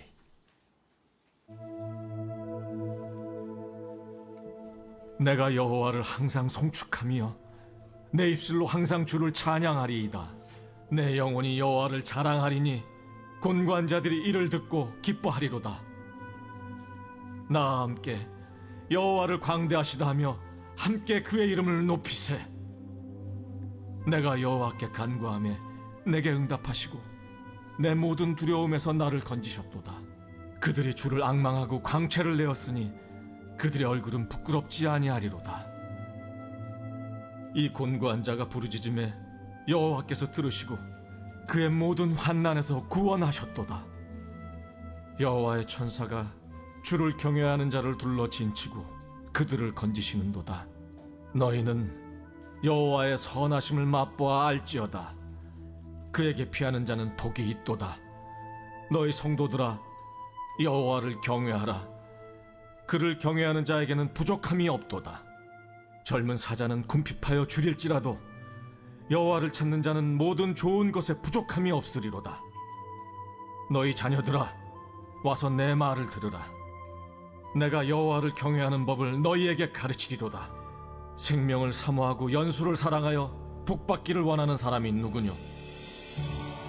내 혀를 악에서 금하며 내 입술을 거짓말에서 금할지어다. 악을 버리고 선을 행하며 화평을 찾아 따를지어다. 여호와의 눈은 의인을 향하시고 그의 귀는 그들의 부르짖음에 기울이시는도다. 여호와의 얼굴은 악을 행하는 자를 향하사 그들의 자취를 땅에서 끊으려 하시는도다. 의인이 부르짖음에 여호와께서 들으시고 그들의 모든 환난에서 건지셨도다. 여호와는 마음이 상한 자를 가까이 하시고 충심으로 통회하는 자를 구원하시는도다.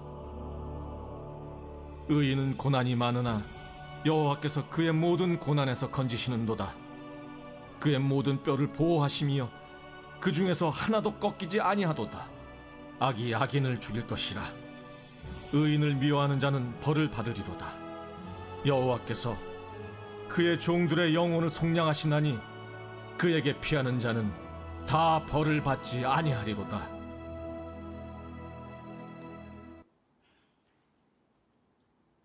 제 41장.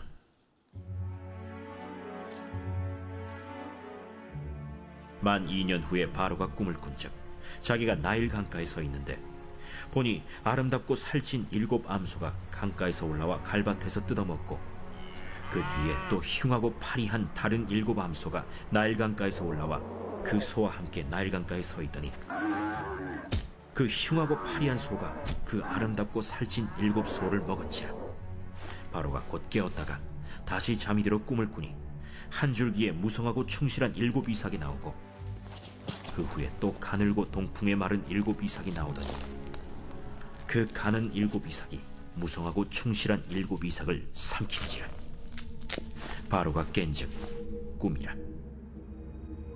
아침에 그의 마음이 번민하여 사람을 보내어 애굽의 점술가와 현인들을 모두 불러 그들에게 그의 꿈을 말하였으나 그것을 바로에게 해석하는 자가 없었더라. 술 맡은 관원장이 바로에게 말하여 이르되 내가 오늘 내 죄를 기억하나이다. 바로께서 종들에게 놓아사 나와 떡 굽는 관원장을 친위대장의 집에 가두셨을 때 나와 그가 하룻밤에 꿈을 꾼즉 각기 뜻이 있는 꿈이라. 그곳에 친위대장의 종된 히브리 청년이 우리와 함께 있기로 우리가 그에게 말하매 그가 우리의 꿈을 풀되 그 꿈대로 각 사람에게 해석하다니 그 해석한 대로 되어 나는 복직되고 그는 매달렸나이다.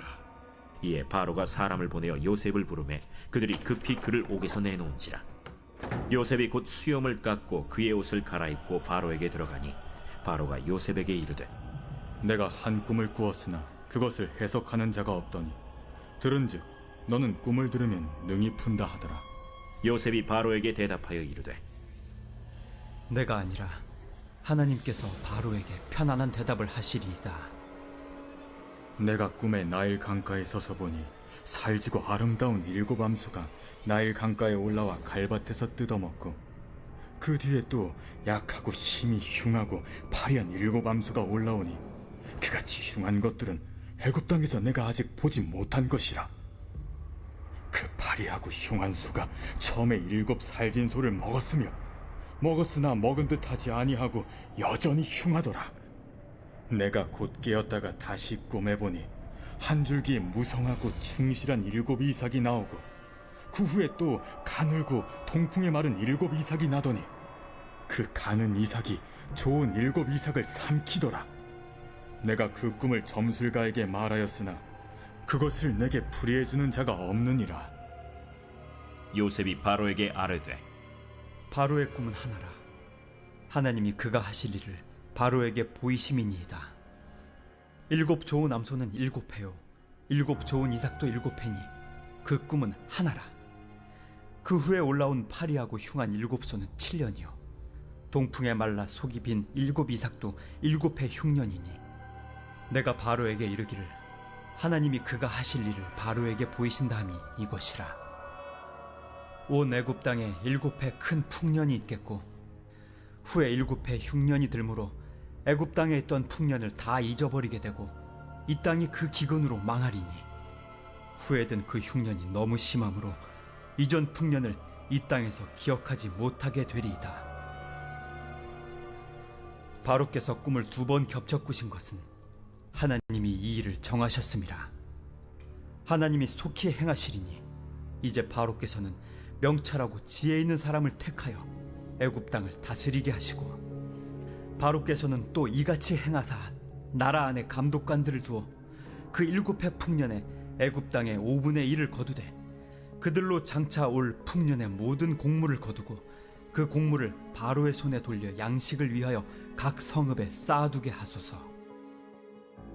이와 같이 그 곡물을 이 땅에 저장하여 애굽 땅에 임할 7해 흉년에 대비하시면 땅이 이 흉년으로 말미암아 망하지 아니하리이다. 바로와 그의 모든 신하가 이 일을 좋게 여긴지라. 바로가 그의 신하들에게 이르되 이와 같이 하나님의 영에 감동된 사람을 우리가 어찌 찾을 수 있으리요? 하나님이 이 모든 것을 내게 보이셨으니 너와 같이 명철하고 지혜 있는 자가 없도다. 너는 내 집을 다스리라. 내 백성이 다 내 명령에 복종하리니 내가 너보다 높은 것은 내 왕자뿐이니라. 내가 너를 애굽 온 땅의 총리가 되게 하노라. 하고 자기의 인장 반지를 빼어 요셉의 손에 끼우고 그에게 세마포 옷을 입히고 금 사슬을 목에 걸고 자기에게 있는 버금 수레에 그를 태우매 무리가 그의 앞에서 소리 지르기를 엎드리라. 바로가 그에게 애굽 전국을 총리로 다스리게 하였더라. 나는 바로라. 애굽 온 땅에서 내 허락이 없이는 수족을 놀릴 자가 없으리라. 그가 요셉의 이름을 사브낫바네아라 하고 또 온의 제사장 보디베라의 딸 아스낫을 그에게 주어 아내로 삼게 하니라. 요셉이 나가 애굽 온 땅을 순찰하니라. 요셉이 애굽 왕 바로 앞에 설 때에 30세라. 그가 바로 앞을 떠나 애굽 온 땅을 순찰하니 7해 풍년에 토지 소출이 심히 많은지라. 요셉이 애굽 땅에 있는 그 7년 곡물을 거두어 각 성에 저장하되 각 성읍 주위의 밭의 곡물을 그 성읍 중에 쌓아두매 쌓아둔 곡식이 바다 모래같이 힘이 많아 세기를 그쳤으니 그 수가 한이 없음이었더라. 흉년이 들기 전에 요셉에게 두 아들이 나되 곧 온의 제사장 보디베라의 딸 아스낫이 그에게서 낳은지라. 요셉이 그의 장남의 이름을 므낫세라 하였으니 하나님이 내게 내 모든 고난과 내 아버지의 온 집리를 잊어버리게 하셨다. 차남의 이름을 에브라임이라 하였으니 하나님이 나를 내가 수고한 땅에서 번성하게 하셨다. 애굽 땅에 7해 풍년이 그치고 요셉의 말과 같이 7해 흉년이 들기 시작하매 각국에는 기근이 있으나 애굽 온 땅에는 먹을 것이 있더니 애굽 온 땅이 굶주리매 백성이 바로에게 부르짖어 양식을 구하는지라. 바로가 애굽 모든 백성에게 이르되 요셉에게 가서 그가 너희에게 이르는 대로 하라. 온 지면에 기근이 있음에 요셉이 모든 창고를 열고 애굽 백성에게 팔세 애굽 땅에 기근이 심하며 각국 백성도 양식을 사려고 애굽으로 들어와 요셉에게 이르렀으니 기근이 온 세상에 심함이었더라.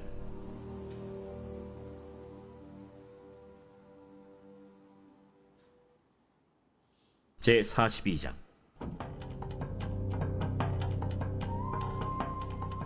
그때 야곱이 애굽에 곡식이 있음을 보고 아들들에게 이르되 너희는 어찌하여 서로 바라보고만 있느냐?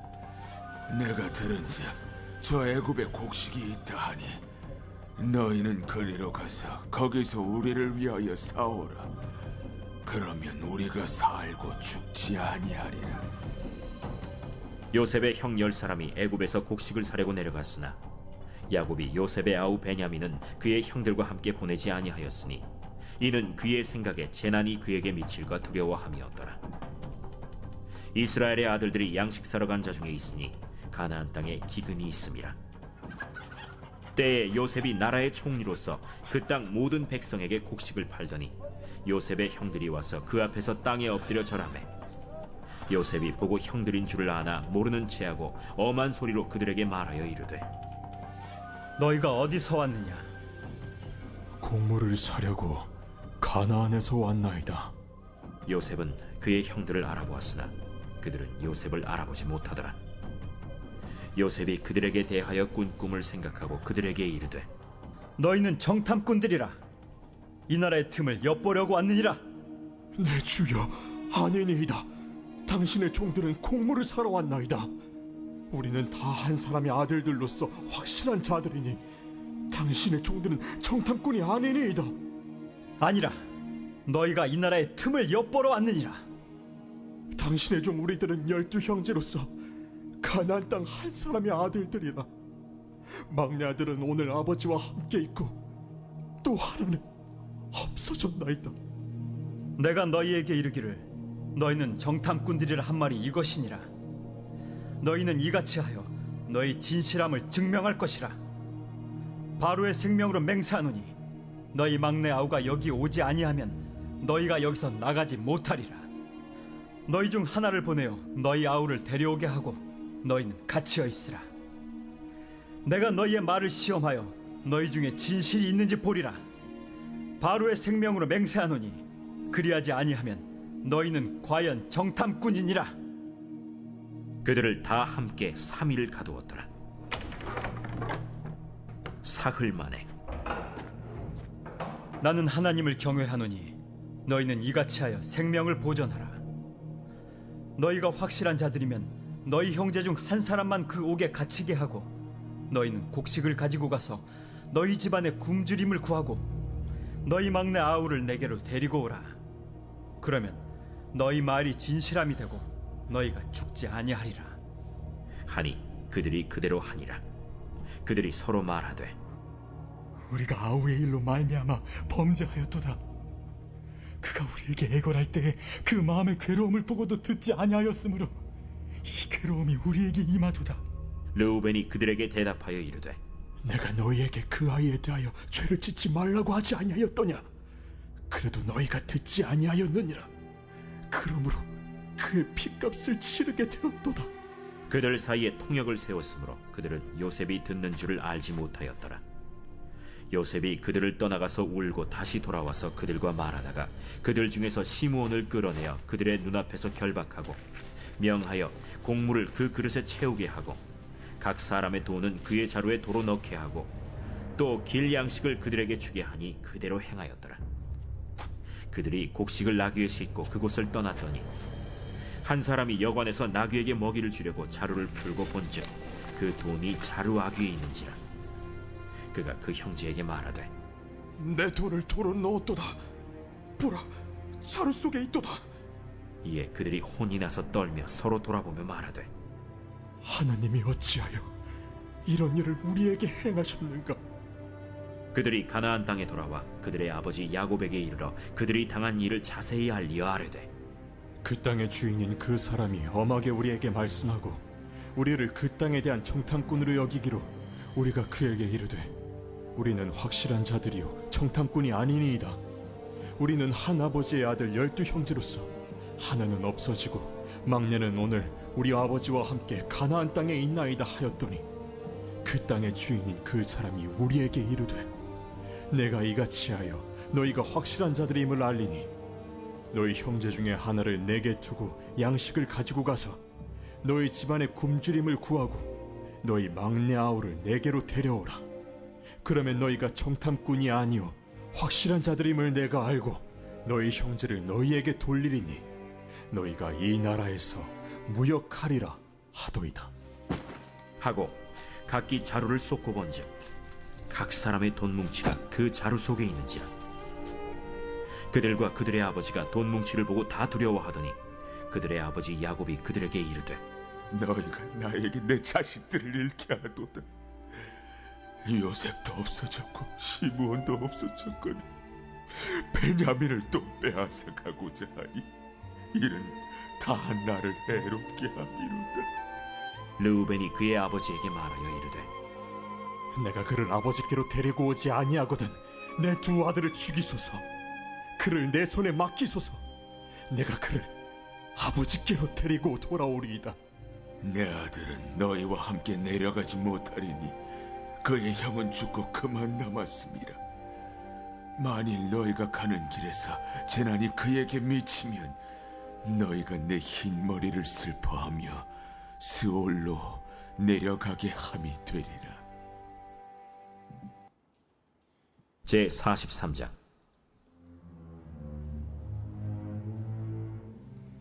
그 땅에 기근이 심하고 그들이 애굽에서 가져온 곡식을 다 먹음에 그 아버지가 그들에게 이르되 다시 가서 우리를 위하여 양식을 조금 사오라.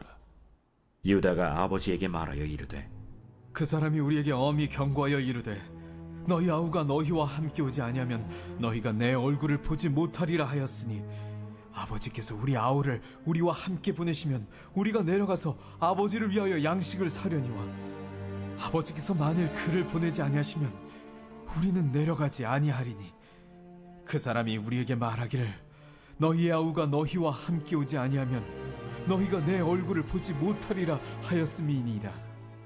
너희가 어찌하여 너희에게 또 다른 아우가 있다고 그 사람에게 말하여 나를 괴롭게 하였느냐?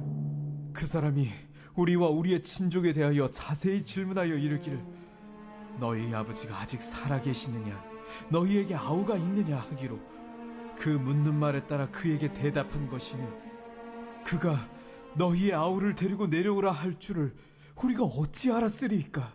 유다가 그의 아버지 이스라엘에게 이르되 저 아이를 나와 함께 보내시면 우리가 곧 가리니 그러면 우리와 아버지와 우리 어린 아이들이 다 살고 죽지 아니하리이다. 내가 그를 위하여 담보가 되오리니 아버지께서 내 손에서 그를 찾으소서. 내가 만일 그를 아버지께 데려다가 아버지 앞에 두지 아니하면 내가 영원히 죄를 지리이다. 우리가 지체하지 아니하였더라면 벌써 2번 갔다 왔으리이다. 그러할진대 이렇게 하라. 너희는 이 땅의 아름다운 소산을 그릇에 담아가지고 내려가서 그 사람에게 예물로 드릴지니 곧 유향 조금과 꿀 조금과 향품과 몰약과 유향나무 열매와 감복숭아이니라. 너희 손에 갑절의 돈을 가지고 너희 자루 아귀에 도로 넣어져 있던 그 돈을 다시 가지고 가라. 혹 잘못이 있었을까 두렵도다. 내 아우도 데리고 떠나 다시 그 사람에게로 가라. 전능하신 하나님께서 그 사람 앞에서 너희에게 은혜를 베푸사 그 사람으로 너희 다른 형제와 베냐민을 돌려보내게 하시기를 원하노라. 내가 자식을 잃게 되면 이르리로다. 그 형제들이 예물을 마련하고 갑절의 돈을 자기들의 손에 가지고 베냐민을 데리고 애굽에 내려가서 요셉 앞에 서니라. 요셉은 베냐민이 그들과 함께 있음을 보고 자기의 청지기에게 이르되 이 사람들을 집으로 인도해 드리고 짐승을 잡고 준비하라. 이 사람들이 정오에 나와 함께 먹을 것이니라. 청지기가 요셉의 명대로 하여 그 사람들을 요셉의 집으로 인도하니 그 사람들이 요셉의 집으로 인도되매 두려워하여 이르되 전번에 우리 자루에 들어있던 돈의 일로 우리가 끌려드는도다. 이는 우리를 억류하고 달려들어 우리를 잡아 노예로 삼고 우리의 나귀를 빼앗으려 함이로다. 그들이 요셉의 집 청지기에게 가까이 나아가 그 집 문 앞에서 그에게 말하여 내 주여, 우리가 전번에 내려와서 양식을 사가지고 여관에 이르러 자루를 풀어본즉 각 사람의 돈이 전에 그대로 자루 아귀에 있기로 우리가 도로 가져왔고 양식살 다른 돈도 우리가 가지고 내려왔나이다. 우리의 돈을 우리 자루에 넣은 자는 누구인지 우리가 알지 못하나이다. 너희는 안심하라. 두려워하지 말라. 너희 하나님, 너희 아버지의 하나님이 재물을 너희 자루에 넣어 너희에게 주신 것이니라. 너희 돈은 내가 이미 받았느니라 하고 시므온을 그들에게로 이끌어내고 그들을 요셉의 집으로 인도하고 물을 주어 발을 씻게 하며 그들의 나귀에게 먹이를 주더라. 그들이 거기서 음식을 먹겠다 함을 들었으므로 예물을 정돈하고 요셉이 정오에 오기를 기다리더니 요셉이 집으로 오매 그들이 집으로 들어가서 예물을 그에게 드리고 땅에 엎드려 절하니 요셉이 그들의 안부를 물으며 이르되 너희 아버지 너희가 말하던 그 노인이 안녕하시냐? 아직도 생존해 계시느냐? 주의 종 우리 아버지가 평안하고 지금까지 생존하였나이다. 하고 머리 숙여 절하더라. 요셉이 눈을 들어 자기 어머니의 아들 자기 동생 베냐민을 보고 이르되 너희가 내게 말하던 너희 작은 동생이 이 아이냐? 소자여, 하나님이 내게 은혜 베푸시길 원하노라. 요셉이 아우를 사랑하는 마음이 복받쳐 급히 울 곳을 찾아 안방으로 들어가서 울고 얼굴을 씻고 나와서 그 정을 억제하고 음식을 차리라 하매 그들이 요셉에게 따로 차리고 그 형제들에게 따로 차리고 그와 함께 먹는 애굽 사람에게도 따로 차리니 애굽 사람은 히브리 사람과 같이 먹으면 부정을 입음이었더라. 그들이 요셉 앞에 앉되 그들의 나이에 따라 앉히게 되니 그들이 서로 이상히 여겼더라. 요셉이 자기 음식을 그들에게 주되 베냐민에게는 다른 사람보다 5배나 주매 그들이 마시며 요셉과 함께 즐거워하였더라.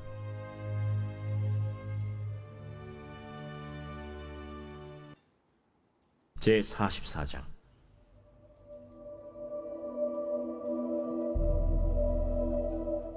요셉이 그의 집 청지기에게 명하여 이르되 양식을 각자의 자루에 운반할 수 있을 만큼 채우고 각자의 돈을 그 자루에 넣고 또 내 잔 곧 은잔을 그 청년의 자루 아귀에 넣고 그 양식값 돈도 함께 넣으라.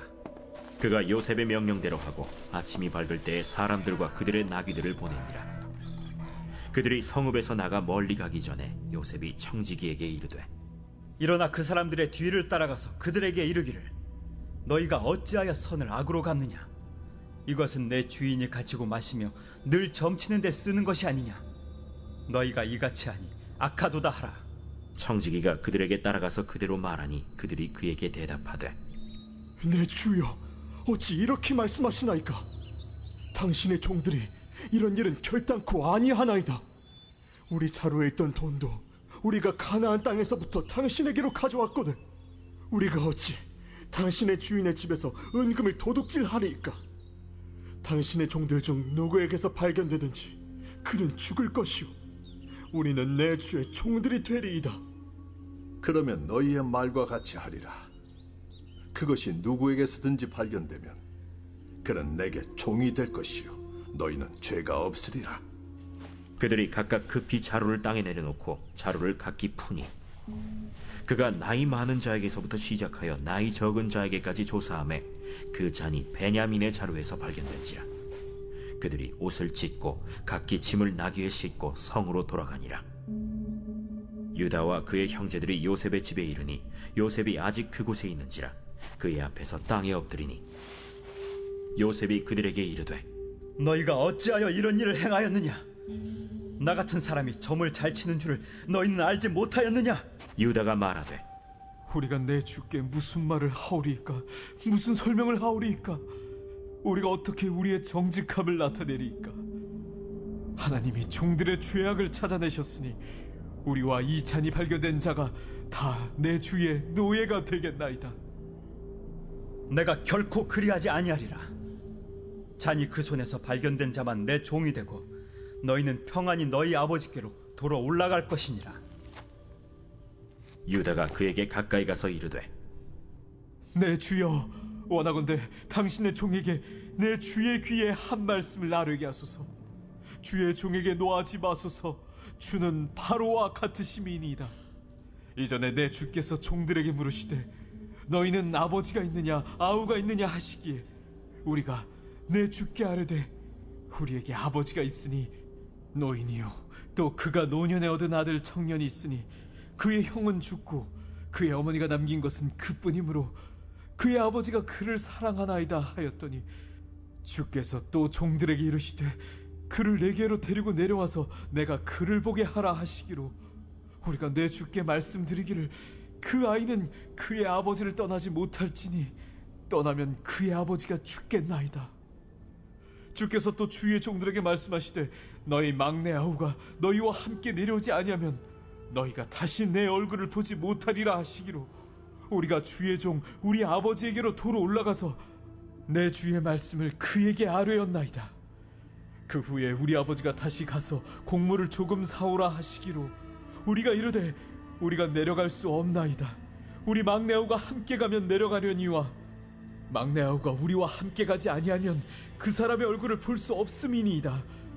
주의 종 우리 아버지가 우리에게 이르되 너희도 알거니와 내 아내가 내게 2 아들을 낳았으나 하나는 내게서 나갔으므로 내가 말하기를 틀림없이 찢겨 죽었다 하고 내가 지금까지 그를 보지 못하거늘 너희가 이 아이도 내게서 데려가려 하니 만일 재해가 그 몸에 미치면 나의 흰머리를 슬퍼하며 스올로 내려가게 하리라 하니 아버지의 생명과 아이의 생명이 서로 하나로 묶여 있거늘 이제 내가 주의 종 우리 아버지에게 돌아갈 때에 아이가 우리와 함께 가지 아니하면 아버지가 아이의 없음을 보고 죽으리니 이같이 되면 종들이 주의 종 우리 아버지가 흰머리로 슬퍼하며 스올로 내려가게 함이니이다. 주의 종이 내 아버지에게 아이를 담보하기를 내가 이를 아버지께로 데리고 돌아오지 아니하면 영영히 아버지께 죄짐을 지리다 하였사오니 이제 주의 종으로 그 아이를 대신하여 머물러 있어 내 주의 종이 되게 하시고 그 아이는 그의 형제들과 함께 올려보내소서. 그 아이가 나와 함께 가지 아니하면 내가 어찌 내 아버지에게로 올라갈 수 있으리까? 두렵건대 제 해가 내 아버지에게 미침을 보리이다. 제45장. 요셉이 시종하는 자들 앞에서 그 정을 억제하지 못하여 소리질러 모든 사람은 나에게서 물러가라 하고 그 형제들에게 자기를 알리니 그때 그와 함께한 다른 사람이 없었더라. 요셉이 큰 소리로 우니 애굽 사람에게 들리며 바로의 궁중에 들리더라. 요셉이 그 형들에게 이르되 나는 요셉이라. 내 아버지께서 아직 살아계시니이까? 형들이 그 앞에서 놀라서 대답하지 못하더라. 요셉이 형들에게 이르되 내게로 가까이 오소서. 그들이 가까이 가니 나는 당신들의 아우 요셉이니 당신들이 애굽의 판자라. 당신들이 나를 이곳에 팔았다고 해서 근심하지 마소서. 안탄하지 마소서. 하나님이 생명을 구원하시려고 나를 당신들보다 먼저 보내셨나이다. 이 땅에 2년 동안 흉년이 들었으나 아직 5년은 밭가리도 못하고 추수도 못할지라. 하나님이 큰 구원으로 당신들의 생명을 보존하고 당신들의 후손을 세상에 두시려고 나를 당신들보다 먼저 보내셨느니 그런즉 나를 이리로 보낸 이는 당신들이 아니요 하나님이시라.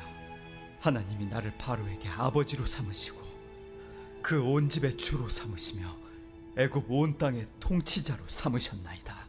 당신들은 속히 아버지께로 올라가서 아뢰기를 아버지의 아들 요셉의 말에 하나님이 나를 애굽 전국의 주로 세우셨으니 지체 말고 내게로 내려오사 아버지의 아들들과 아버지의 손자들과 아버지의 양과 소와 모든 소유가 고센 땅에 머물며 나와 가깝게 하소서.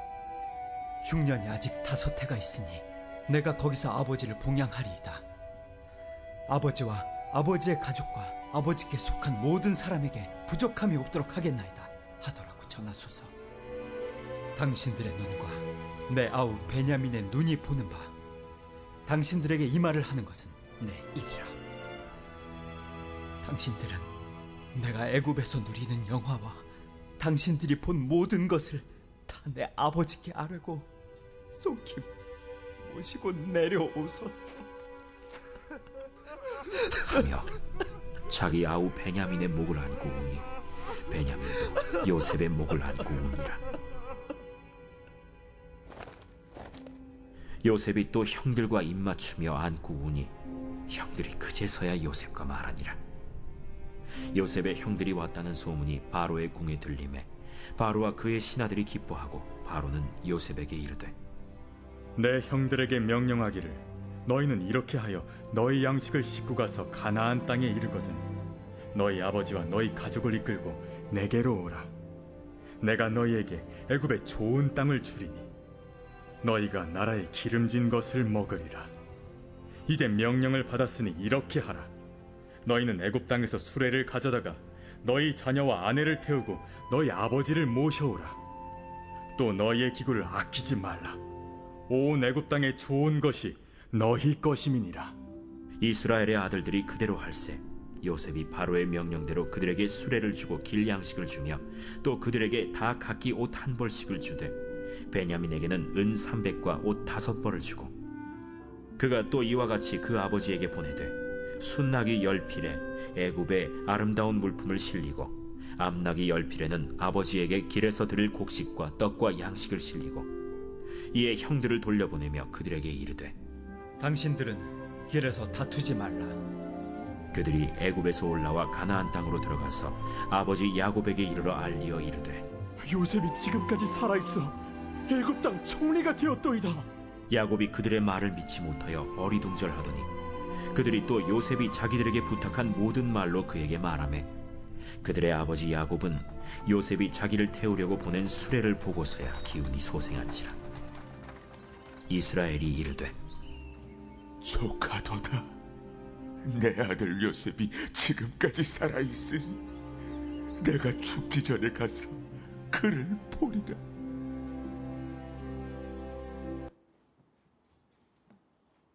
제36편 여호와의 종 다윗의 시 인도자를 따라 부르는 노래.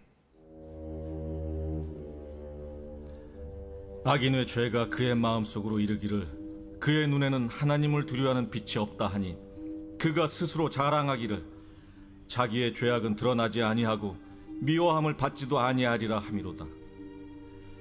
그의 입에서 나오는 말은 죄악과 속임이라. 그는 지혜와 선행을 그쳤도다. 그는 그의 침상에서 죄악을 꾀하며 스스로 악한 길에 서고 악을 거절하지 아니하는도다. 여호와여, 주의 인자하심이 하늘에 있고 주의 진실하심이 공중에 사무쳤으며 주의 의의는 하나님의 산들과 같고 주의 심판은 큰 바다와 같으니이다. 여호와여, 주는 사람과 짐승을 구하여 주시나이다. 하나님이여, 주의 인자하심이 어찌 그리 보배로우신지요. 사람들이 주의 날개 그늘 아래 피하나이다. 그들이 주의 집에 있는 살진 것으로 풍족할 것이라. 주께서 주의 복락의 강물을 마시게 하시리이다. 진실로 생명의 원천이 주께 있사오니 주의 빛 안에서 우리가 빛을 보리이다. 주를 아는 자들에게 주의 인자하심을 계속 베푸시며 마음이 정직한 자에게 주의 공의를 베푸소서.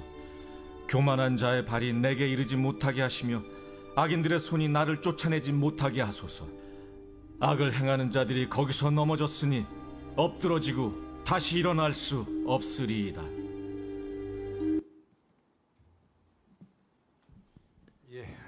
오늘 우리가 읽을 말씀은